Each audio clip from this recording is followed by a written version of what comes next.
Dude,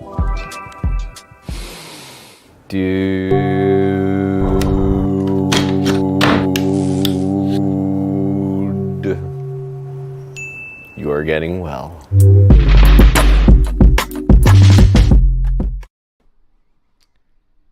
Dude, so good to have you here. I'm so excited for our special guest today. I met her in a bar in New York City in Times Square after this play, The Crusade of Connor Stevens, a life-changing event, and she had incredible wisdom in general about life and about music. And since then, she has reinvented herself after the age of 60. She has had multiple songs in the top 10 charts. She's been an intuitive healer coach for over 20, maybe 30 years. She's an incredible singer, songwriter, and a wonderful person. Ladies and gentlemen, Brooksie Wells. Hi, everybody. Hi, Ben. Hi. So good to see you. So good to see you. Thank you so much for being here. Well, thanks for having me. I love to come on podcasts and talk to people. It's one of my favorite things. Well, I love having you on here. It's been such a treat to have you circle back into my life over time. And I'm really, really grateful. And I love anyone from the South also warms my heart. So for all those Southerners listening, we finally got one. There you go. There you go. Where are you based? Where were you born? Okay, I actually live in right a little bit north of Atlanta, and I was born in Atlanta at Emory University Hospital. Okay, properly in Atlanta. Yeah, proper Atlanta. Both my parents were Georgians, and Wow. but we did not stay here. My father was a lawyer in the Air Force. That's called a JAG, and so my early childhood was actually spent in Morocco, in North Africa, and Wow. my father worked with the King of Morocco. They were transitioning, writing laws and things like that. And so that was my early childhood. And then we moved back to the Washington area and my father worked at the Pentagon. And interestingly, we were going to a picnic at the Methodist Church, and my mother realized that Black people weren't invited. So we went across the street to the Unitarian Church. And my father decided, with 4 kids and a law degree, to become a Unitarian minister. This was back in the 60s. Wow. And and so he went to St. Lawrence University for 2 years, but then came back and went to Howard, which is generally an all Black school, and especially in 1964. And he was he was the only white man in his class, and graduated from theology school at Howard and went on to become a Unitarian minister and be part of the civil rights movement. He worked with Dr. King. I had the privilege actually of attending Dr. King's funeral.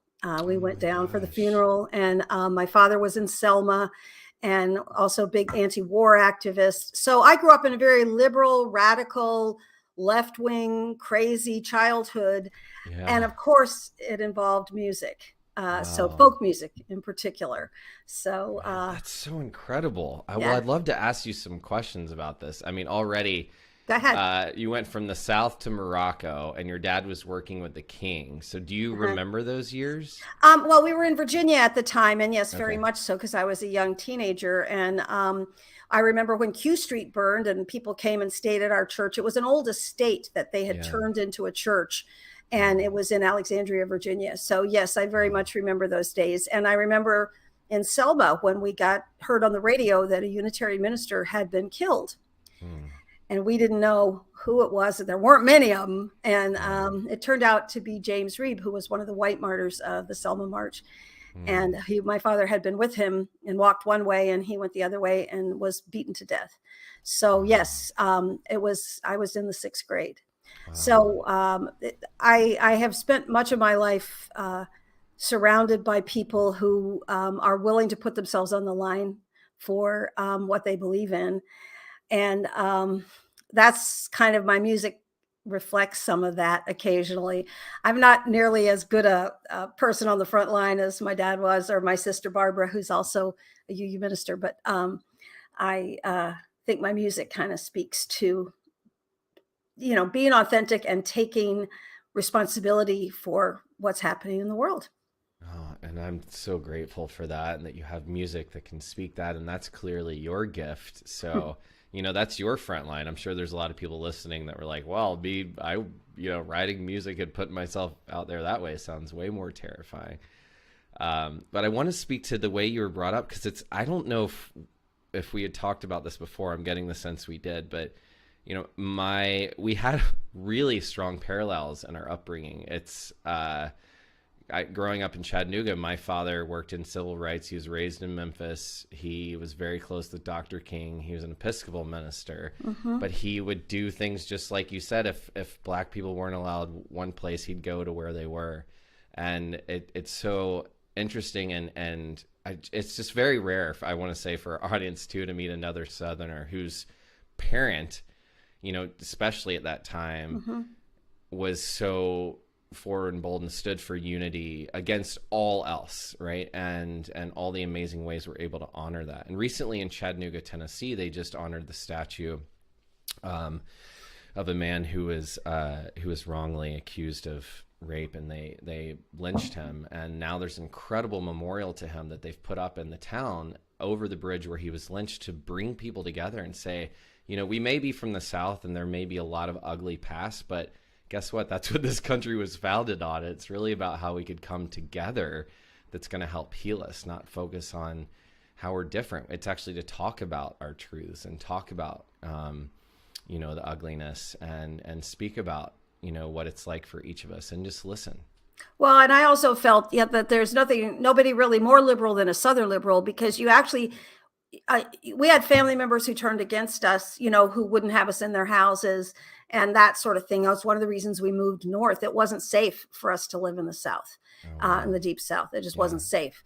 And that's another thing people forget. I mean, I'm a little old lady, but my parents were born in the 1920s, so this was a time where that kind of, if you were white and being a supportive of the African-American community, you were in danger as well, and not nowhere near as much as in danger as the Black people were, but it was a different time.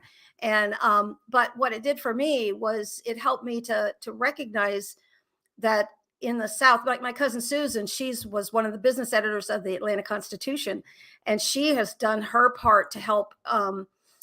She's lived here her whole life, and there are many, many people in the South who are willing, able, and supportive of various minority communities, not just the African-American community, but also the gay community, and now there's a large Hispanic community, lots of different, there's a lot of cultural change and difference down here. And it is difficult because what you're used to, especially as an older person, I'm an older person, and what I was taught as a small child, just the cultural norms were very different. So it does take some work, and it doesn't happen overnight. And we have to help each other not completely write somebody off because they said something stupid, kind of help people to recognize how silly they're being when they're, putting whole groups of people into this kind of a lump. I'm actually doing a documentary right at the moment with a guy named Art Jones called Constructing Whiteness, which was how that all got dealt with in the pre-colonial time. So it's going to be really interesting. I'm the music supervisor on that, so I'll get to write some cool music for that. Yeah, it'll be fun. Well, I'd love to see that when it comes out. I'll write it down here in the notes too. Please do. Yeah. So, and I just want to speak to that. I mean, this is really rare, and so it must. I wonder how that's informed your life. I mean, having so many guests I talk to, and so many of us who have parents, or like everybody, okay. But like in this day and age, our parents really didn't have tools for self-care, for awareness, for talking about emotions, for going into those hard places. And so to have a parent who did show that, I think is really extraordinary. And how do you think that's affected?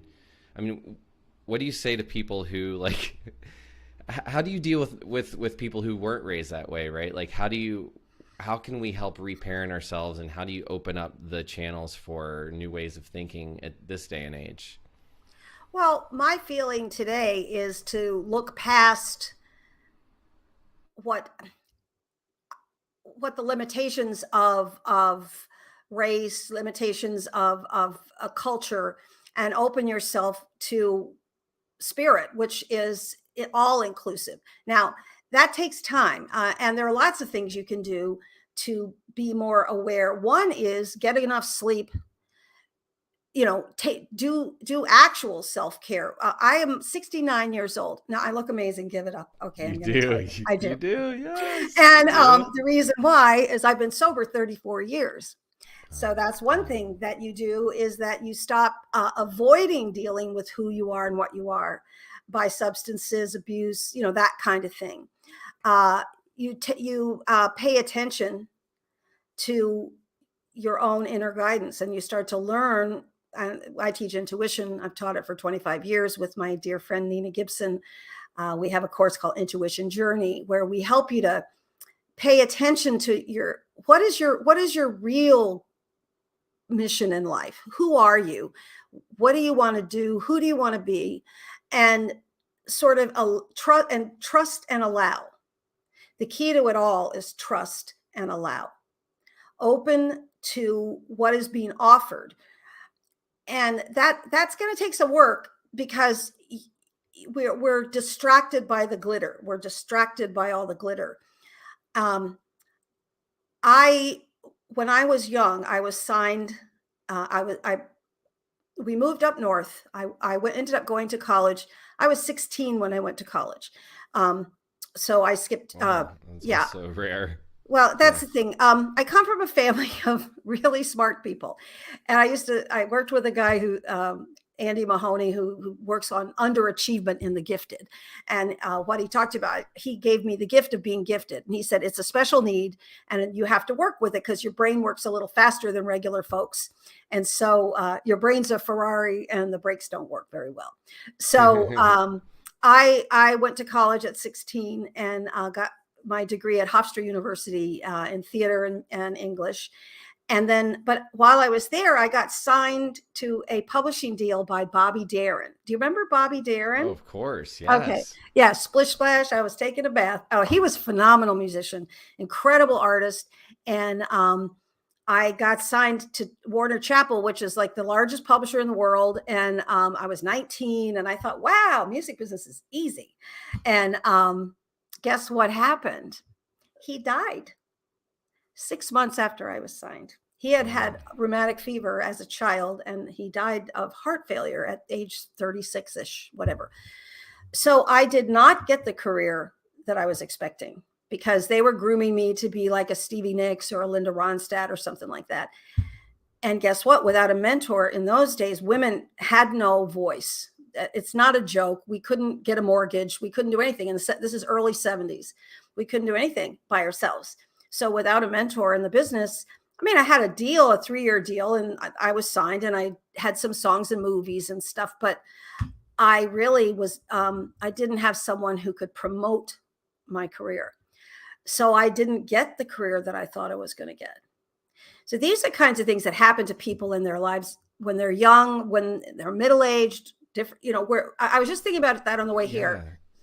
It's like if you're driving in your car and somebody hits your car, everything changes in that one instant. Just there are events that occur in your life that are just unexpected and change everything. You meet someone on the street, different things happen. Well, that was one of my aha moments that I went, and I look back on it recognizing that I was given an incredible gift.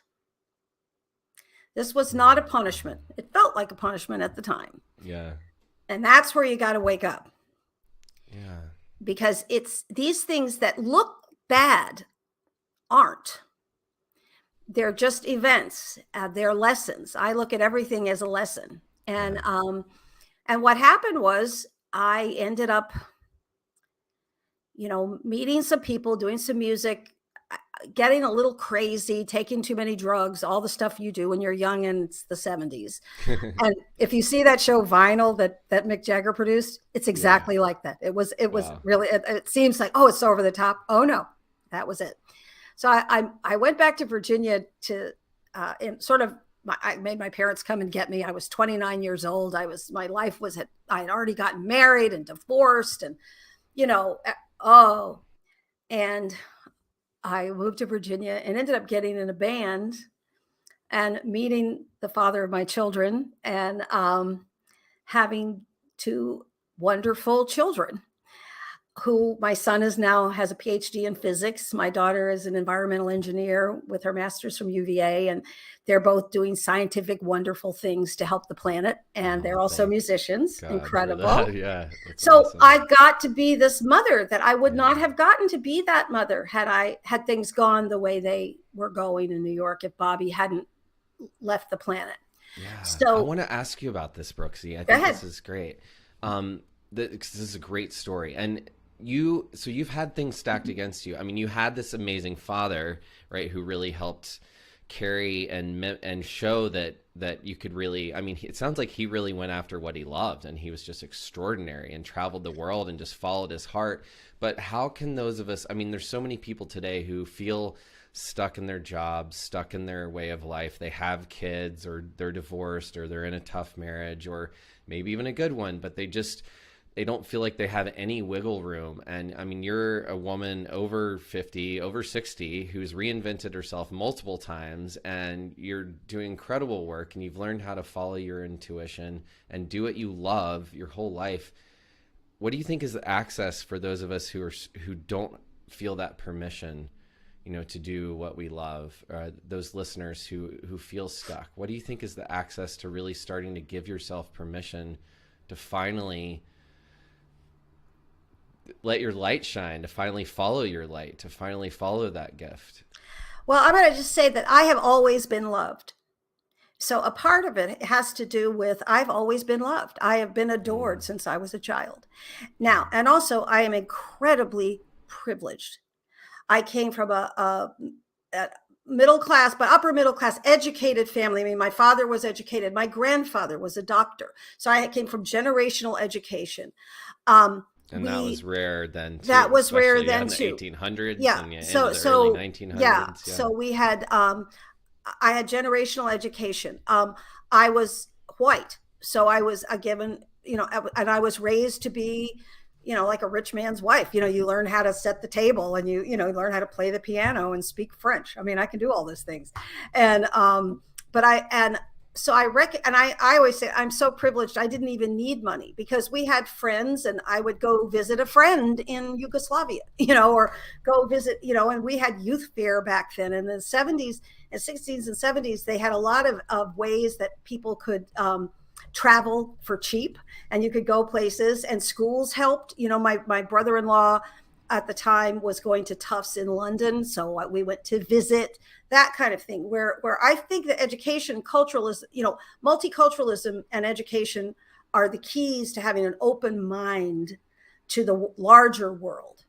Mm-hmm. So if you're stuck, some of the things first of all, it's self-love. Learning how to love yourself as you are. And I call this radical acceptance. Because not only am I where I'm supposed to be, but my dear Ben, you are where you're supposed to be. No matter what that looks like. I was supposed to be a big star at 19. I'm having some big success in my 60s. Now that's weird. How come it's now, not then? Yeah. And then when I look back, I go, you know why? So I could have those incredible children who are going to help save the planet. There was a reason. Mm-hmm.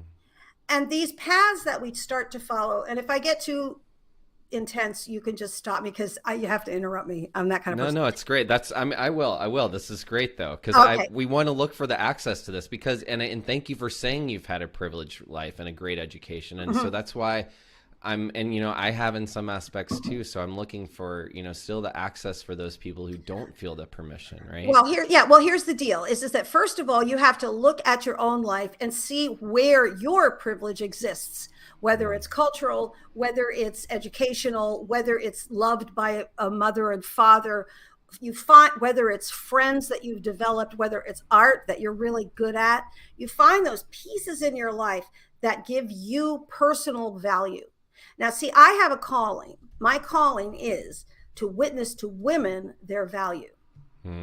That's why I'm here. I use music. I use all kinds of ways to get there. And I discovered this many years ago because I have to be an example to women.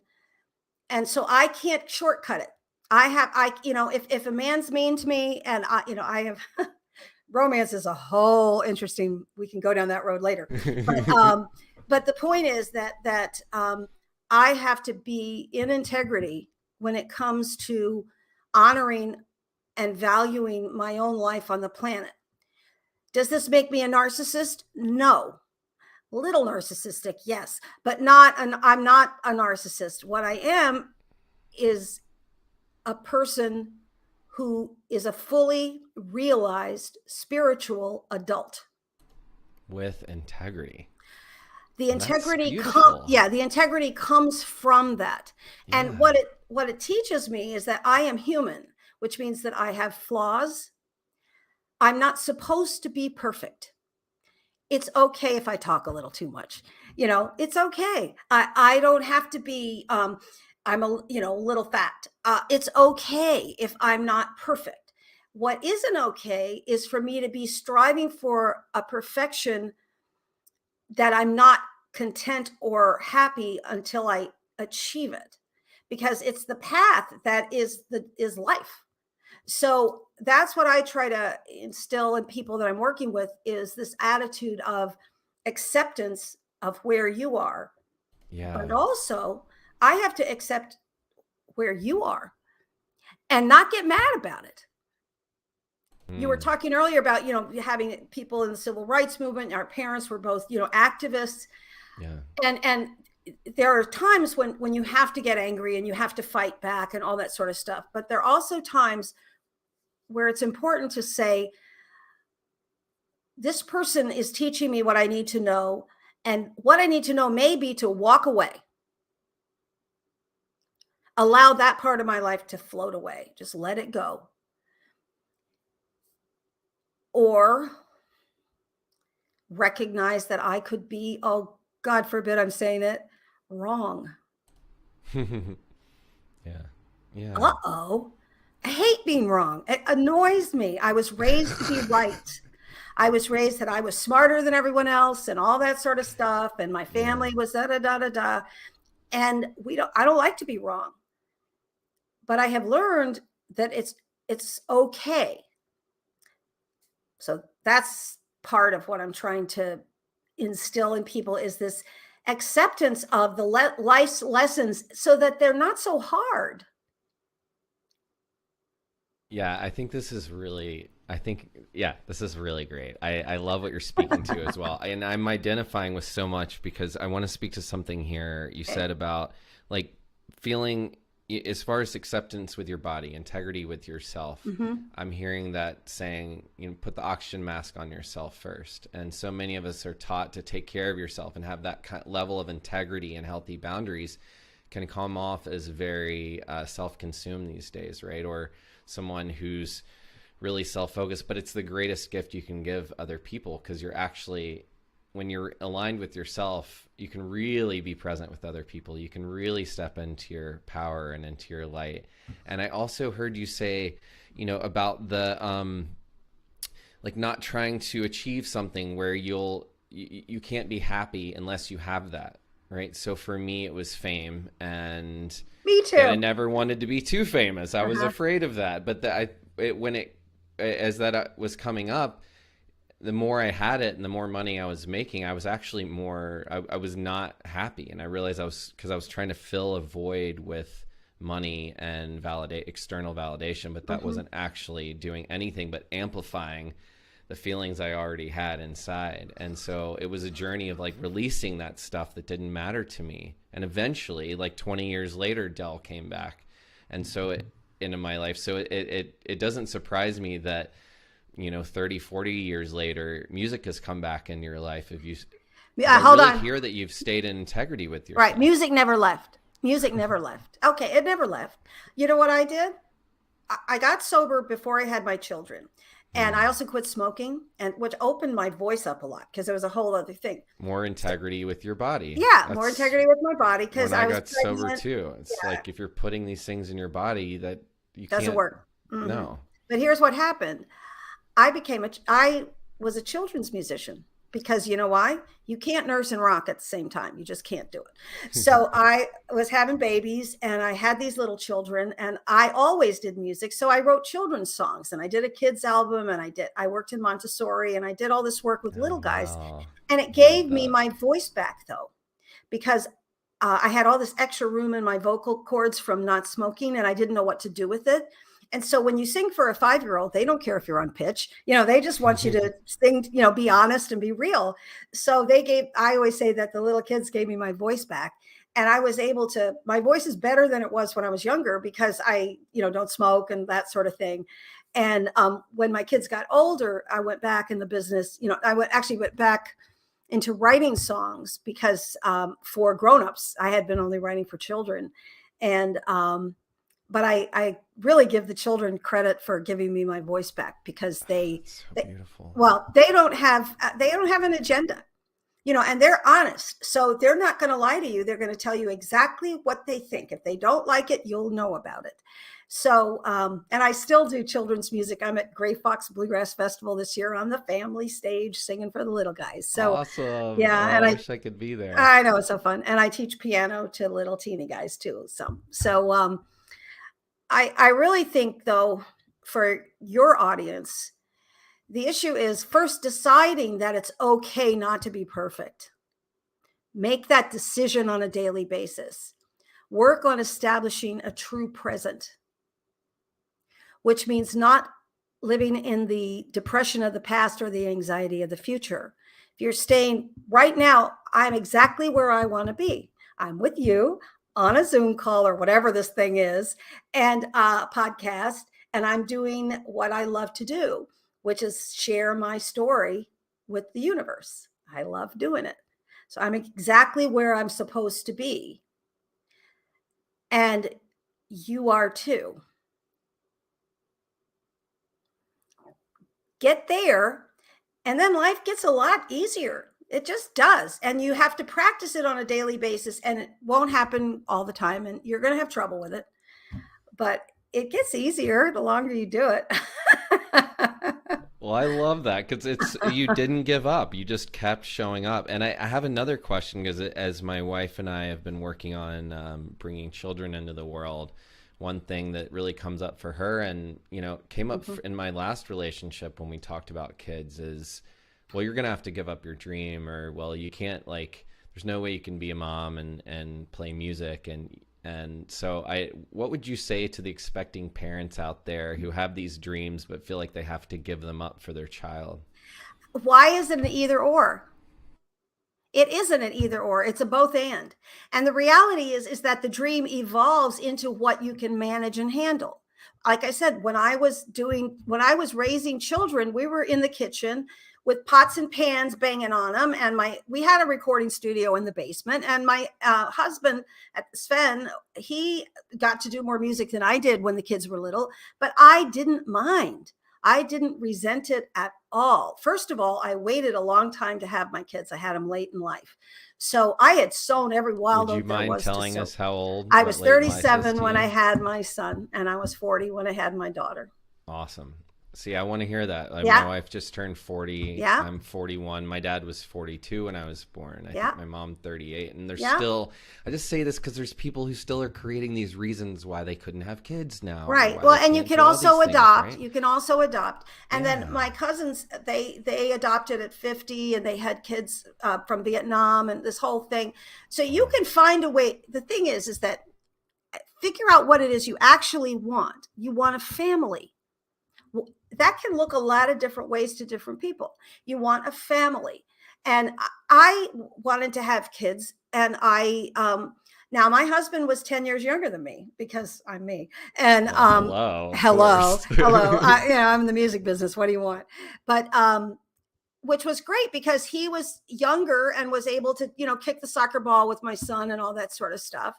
And he was also a really good father to my children. I believe in having as many parents as you can have available because it's hard doing it alone. I was divorced when my kids got a little older, but my ex-husband, who is a dear man, who's happily remarried, and I like him very much, and I love his wife, she's adorable.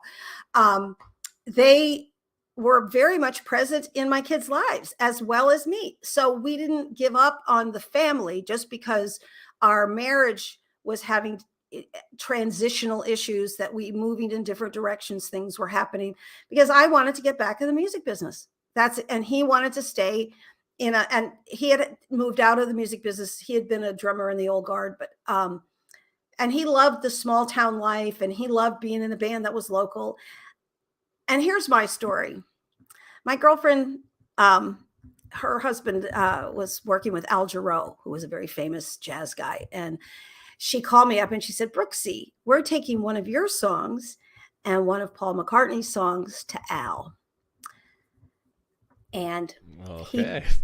he took Paul's, and I'm okay with that. Okay. I'm okay with that, but that's where I want to compete musically. I want to compete at the very top levels. I know I'm not going to win all the time, but I want to be respected by my peer. I want those people to be my peers, not that I'm not just a fan. I want to be considered as an artist with people at that level. Younger folks would be, like Lady Gaga or somebody like that, who's younger and who is so incredibly talented. So that's where I like to be looked at. So when you're deciding how big you want to be, it's not about how many people come to you. It's about how your work is considered amongst other artists. You find your genre, you find your niche, and you make it work for you. Now, I wish I'd spent more time on money, because I never paid any attention to money. And now I'm kind of regretting that. I wished I'd given myself a little bit more financial support. I mean, I'm okay, but it would have been fun to have been more about the business rather than about the art. And I believe in the business. I think it's artists should be paid. I'm really mad at everybody doing it for free. I would like people to get paid more, and I'd like it to be easier. I'd like it to be more grants and more funding and more support for niche artists and stuff. Yeah. But Canada does that. Why they can't do. we? Yeah. And so does France. I met this painter. His name was Tufik. Wonderful. He's still around. A wonderful painter. He was from France. He was Moroccan French, actually. That's why we met, because we spoke French together, and I recognized the accent. And the French gave him an apartment with good light, so he could paint. Imagine somebody here giving us, an apartment with good light in to New do York, our. Manhattan, forget about it. I'd be like, yeah, you could have the basement room next to the dryer. I know. So those are the kinds of things that when I have had a gift life. I know that. I'm very lucky. I've never been wealthy. I've never been super famous, although I've had some more fame in my 60s than I've ever had. I have had 3 albums to chart in the top 10 on the folk charts, Folk Alliance International charts, because I have a wonderful manager named Carrie Estrin, who's also an intuitive and works very holistically with her artists. And so she helped me to focus my music into a genre that would accept older people. Oh, cool. Yeah. Can you tell us a little bit how you were able to do that? And well, what happened was, what gave you the, where'd you get the energy? I mean, maybe it sounds like you're just built with it, to continue pursue, some people, I'm speaking generalizations, but there's a lot of people in other parts of the country that are, hoping to retire one day so that they can finally relax or finally enjoy their life.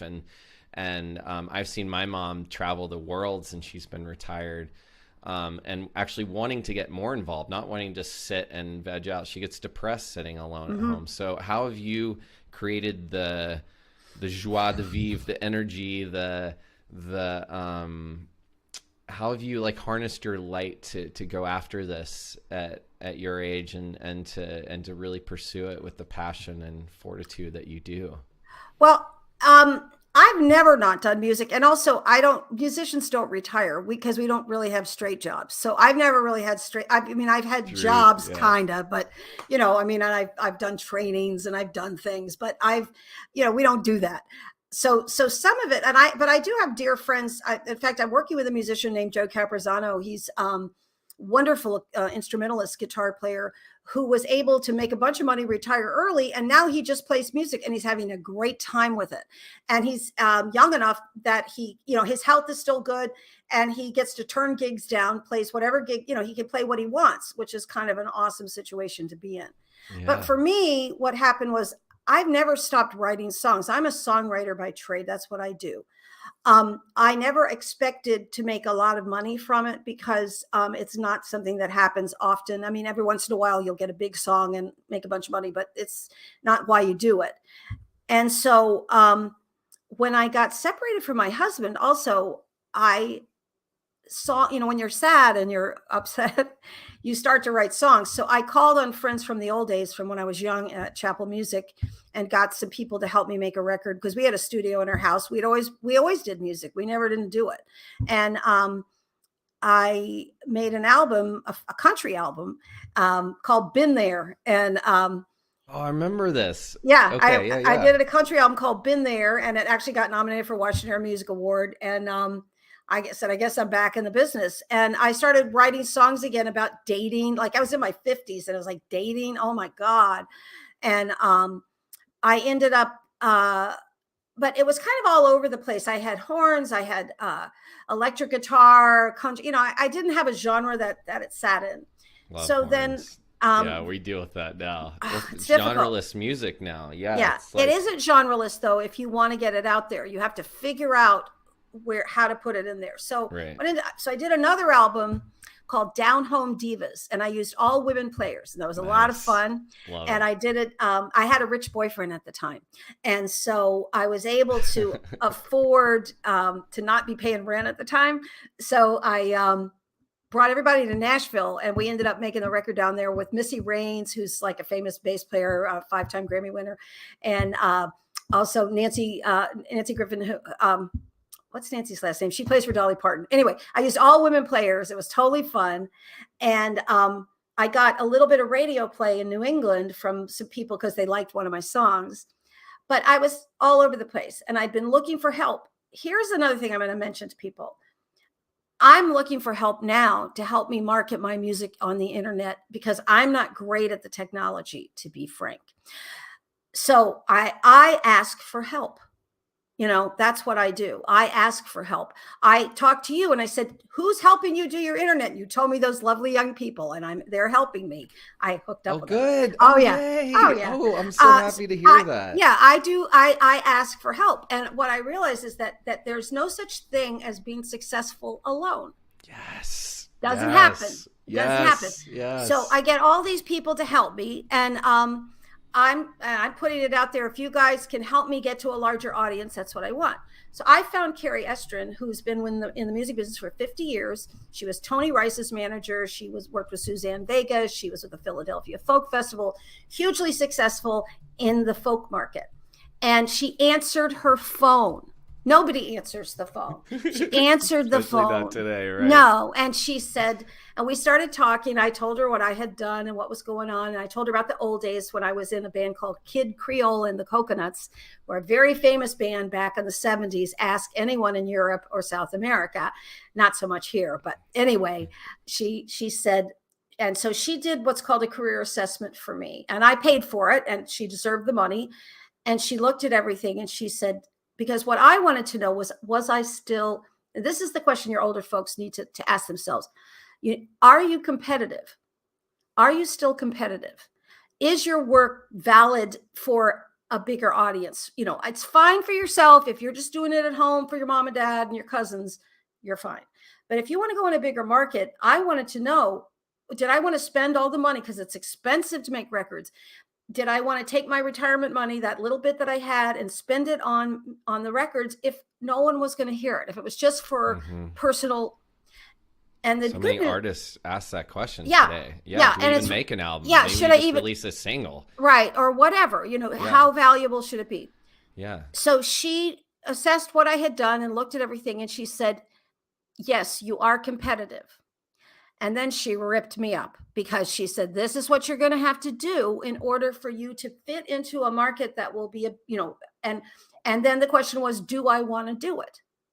So she was honest with you. She was very honest, and that was the and thing. then laid it out. And I said, you yes. have a choice. Yes. And I said, yes. And so I had to adjust my arrangements. I had to take the electric bass off. I put on an acoustic bass. I had to take a lot of the drums out to make it fit into a market that's a folk market. Why? Because, and the other thing she said, they don't know how old you are, Brooksie. They're just hearing the music. They don't know your little old lady. They don't know. And it's true. And so what ended up happening was, I did as I was told, which is so hard for an artist to do. Okay. I did as I was told, and it worked. And my first time out nationally I was number 10. I made it to the top 10, and my record cover I went to Folk Alliance International in Kansas City, and they have elevators where there's thousands of people there, and my record picture of it was on the elevator with the other top 10 records. And I was in my 60s. This was 2015. Yeah. And so, love that. Second album, number 7. Wait, can I speak to doing as you were told as well? Okay. I want to share about that too, because I'm 41 and I hired a new branding coach, Brett Shuford, and I just worked with another business coach, Preston Smiles. I really believe in asking for coaches. I see people doing something and I ask, how do you do it? And then I listen to them. And my coach gave me a 30-day challenge to talk about. He's like, you don't need to invent anything new. Just tell your story on a reel every day for 30 days. I'm like, I hate reels, Instagram. He's like, you'll be fine. Just try it. And sure enough, right away, because I just did what he told me to, it started working.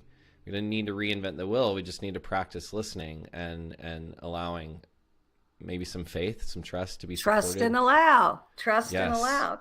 And allow. That's the other big one that I think a lot of people miss, Brooksie, is we can trust, okay, maybe we're taken care of, but are you actually allowing yourself to receive these gifts? Some people feel like if they're going to get too successful that they're going to have to kill off something, or they'll surpass their family, or that generational trauma of needing to suffer, or not knowing how to be wealthy because it doesn't feel right, or like how to actually receive the gifts that have been given to you.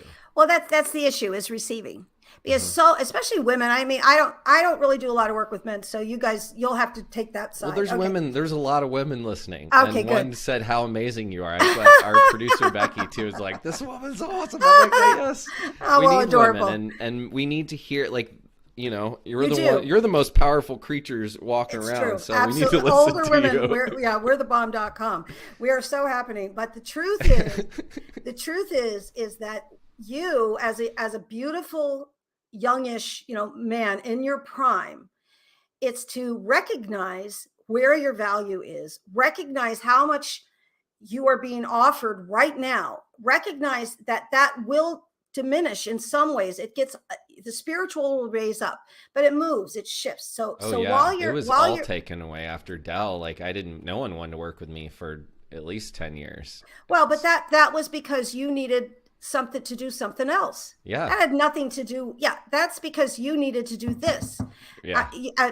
Get over yourself. Of course that happened, because this is a much harder. Well, I couldn't see that then. I know. So of course I'm just you couldn't saying see that it out loud, because everyone's like, but what about that thing? Yeah. You couldn't see it. But the point is, that's exactly what was going on. It's just like with me, I had to have those children. Those children, an allowance. No. Yeah. I had to have those children because they're here to help the planet. They're doing really big things. My daughter does clean water stuff. My son is helping with agriculture and robotics. I mean, that kind of stuff. My kids are geniuses. They are really smart. They're able to do these wonderful things. And I was given the gift of having children, which was my best job, motherhood. I loved it. It was the most fun. Adored the work. And I still do. It's my favorite job. So what I suggest to all of you folks out there that can't figure out what's going on, in recovery, we talk about gratitude. There's really a higher level. If you go into appreciation, then there's no judgment attached. So appreciate what you have. Look at your appreciation and see, okay, I've been given all these gifts and I don't know the path through. I don't know exactly what's going to happen. How wonderful is that? How wonderful that I don't know. Opens to the possibility of excitement, open to the possibility of something you've never thought of. And that's what I've had to do, because many times life has not gone as expected for me. It just hasn't. I mean, meeting you at that laughter recognition. Yeah. Yeah. Right. I mean, and that, like the play, like Dewey Moss, who wrote the play that you were in. Yeah. Dewey, I was actually drinking from the coffee cup of this play today. Yeah, and I was like, this, of course. And with, her today. Right. And Catherine Lisk, who is one of my best friends. Who introduced us. We have to acknowledge Catherine. Yes, Thank Catherine you, Lisk. Catherine. And she and I just wrote a screenplay about a superhero. Wow. Who's has he's empathic. Wow. I know, it's really exciting. We'll see what happens with it. And I'll make sure you get a copy. I mean, we're working on it.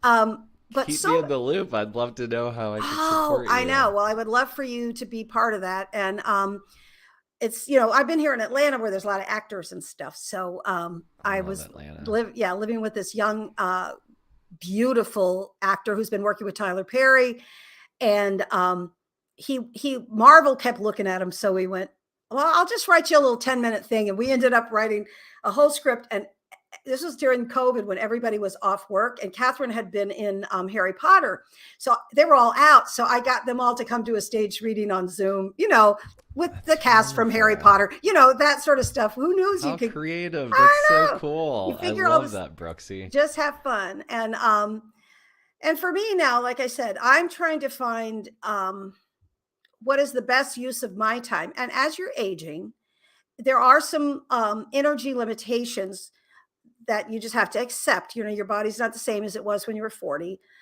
But at the same time, if you use care, if you do a lot of self-care, and also take time to be shallow. I mean this with all my heart. Get your nails done, ladies.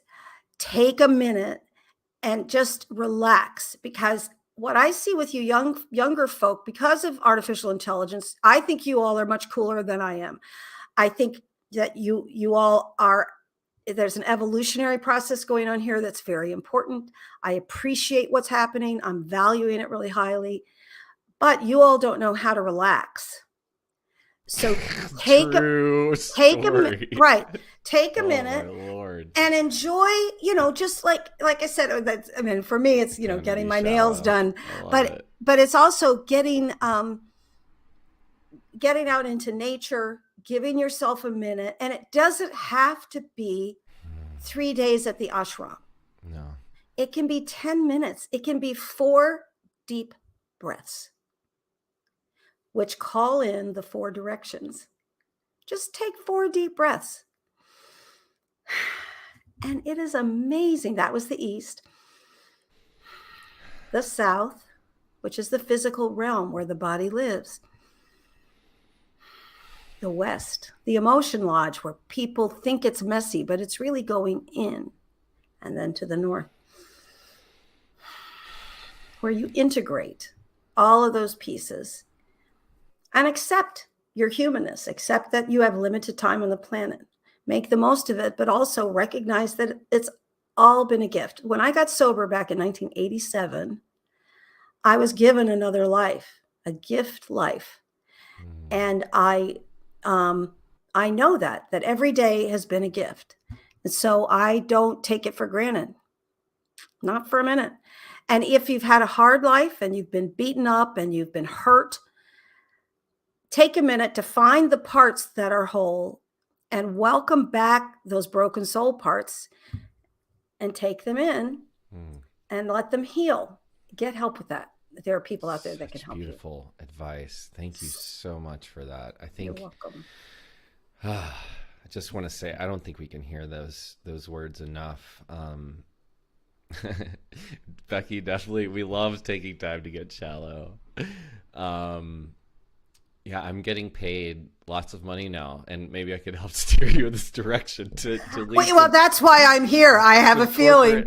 Oh, help me, baby. Yeah, some corporate. Well, I've done a lot of work on allowing it, but to I've attracted it. Some companies I used to work with as a yoga teacher or meditation teacher said, "Hey, we're doing everything online. We have all these corporate accounts we need." Their name is Golden. They're an incredible organization, and they're really helping bring wellness to corporate environments, which I was doing before the pandemic, and into high schools and in underserved areas. I've done a lot of corporate work. Yeah. So there's a lot of, and so the funny thing is, the ironic thing is, these people, they're investing so much money to have someone come and say, slow down, monotask, do less, take more breaks, get outside.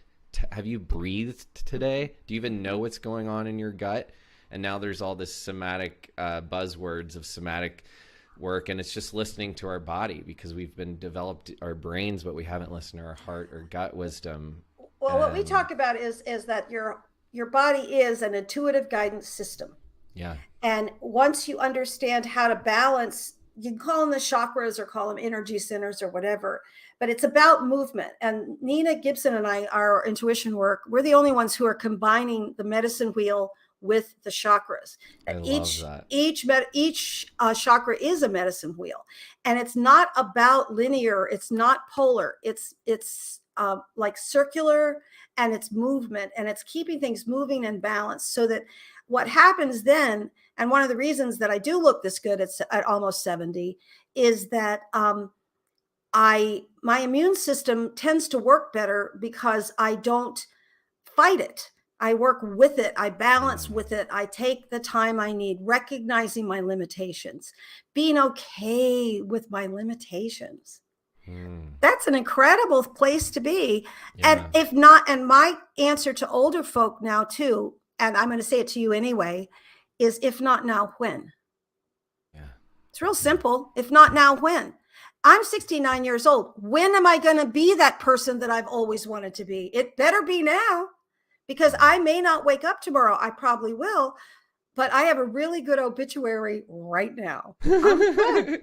You know, you've had a really good obituary for like 50 years. I know. You just keep adding to it. Enjoy it. Yeah. You know, that's kind of what I'm here to say, to tell your friends and you younger folk that life can get even more wonderful. It doesn't have to, and hard things will still happen, but you don't have to dwell on them. Don't sit there in the negative. Make positive thinking a spiritual practice. That needs to be said a lot again too. Make positive thinking a spiritual practice. Because people think it's really woo-woo and it's out there and it's airy-fairy and how could that ever work? But it's such a simple, pragmatic practice. And looking at it scientifically, I mean, you're talking about gratitude and recovery, and gratitude really does beget more gratitude. And it's for anyone who feels like it's woo-woo, it's simple psychology. We have That's right. neuroplasticity. Your brain is trained to go to different patterns because it's used to firing that way. So if you literally start to create a new pattern to focus on what's working in your life, and you can train your brain to actually focus on that, and suddenly you attract more of that. You've shifted your whole world, right? It's the law of attraction, and it does work.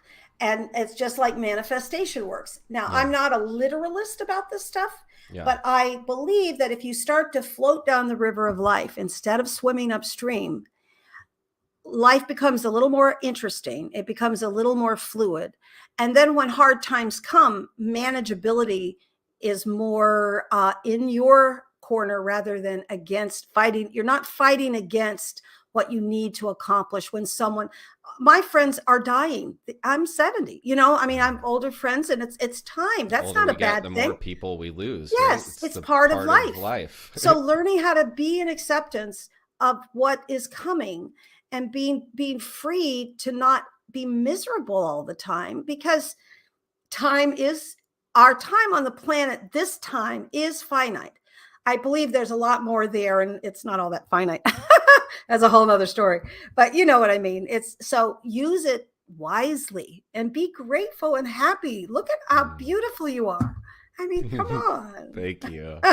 Thank you. And there's times I didn't feel that way. Like after I'd had my face busted open and gone through traumas and feel like I would never look the same or be, there's all these things I got to let go of. And I just thank you for that. And you're beautiful too. And it's a wonderful Well, it's a lot more expensive. It's a lot more expensive to be this good looking when you're my age. Just trust me, ladies, it's a lot more money. But Well, you're talking about the freeways though too, and there's so many of us looking at social media saying, "Oh, I need to look like that instead," or "I need to have followers like that," or "I need to have this in order to receive validation." And like you've said, none of that really brings you anything but more emptiness. You've found if you listen to what matters to you and follow your heart, then that actually can bring so much more abundance. And I want to ask a couple closing questions. okay. Because we're almost out of time. And you've alluded to it. What's your self-care routine like today? Like, do you have a daily morning routine? Yeah. You mentioned Yeah, nature I do. and Well, mine is more about, attending support group, which, I don't go into specifics with that, but you know what I'm talking about. Mhm. And a group of people who are supporting you. So yes, that's an important part. exactly. Is community that you check in with daily. Yeah, it's also prayer and meditation. And that's very helpful. I'm not great at either though. So I mostly pray with my feet and meditate with my feet. So it's more of like walking meditations. Mhm. Because I do better with that. I don't sit still really well. I do exercise. I don't exercise a lot, but I do, I have been training with a weightlifter since I was 49. And so I have guns, so I work out a little bit, not a Yeah. lot, but enough that it keep it kind of going. And that helps keep your bones strong, Yeah, lifting weights keeps your and bones moving and your all that. body. Yeah, Yeah. and it also I read a lot. I play music. I teach. So I play music, and I write songs. I'm always just sort of doing something, and I have a lot of different projects. But I also talk to my children. I talk to my daughter almost every day, and my son, but at least once a week.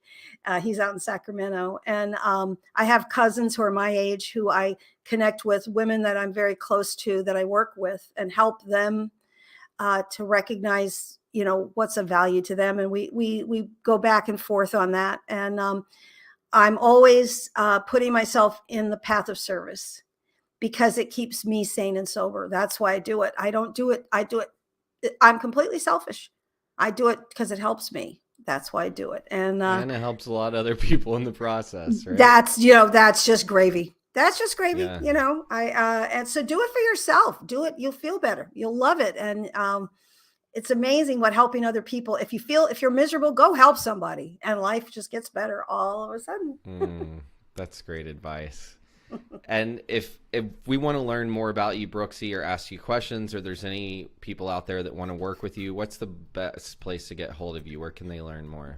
Okay, I have a website. It's called Brooksie at been there. And brooksiewells.com is my website. Okay. And then you can go to my email, which is brooksy at been there.com. And there's a Okay. dash between been and there.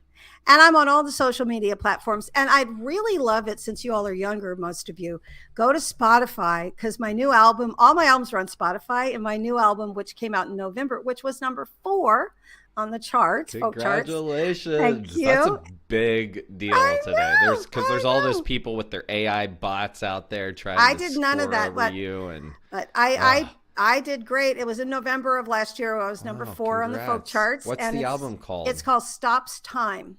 Stops Time. And the cover is me, but it's also pictures of me from 1978 that my friend David took. That was a photo shoot. So it's a picture of me looking at pictures of me when I was young.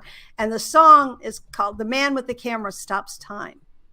So it's kind of an interesting cover. And there's a bunch of songs that are really fun. So please check it out, and sign up, do it on the Spotify thing. Cause then I'm not doing that right. I don't have enough people listening on there. Oh yeah. It's the whole thing. Yeah. It's a whole other thing. Speaking of which, so follow Brooksie on Spotify. This is their album listed here, Stops Time.